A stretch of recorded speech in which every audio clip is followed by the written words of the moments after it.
paru-paro. So dahil dyan may buhay siya, tutulungan natin siya ngayon.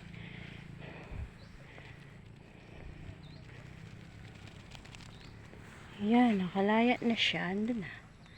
Bye.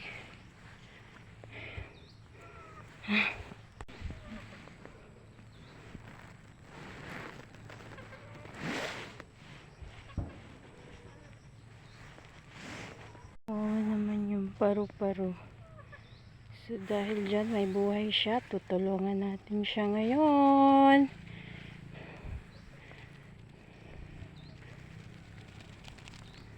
Yan, nakalaya na siya. Andun na. Bye.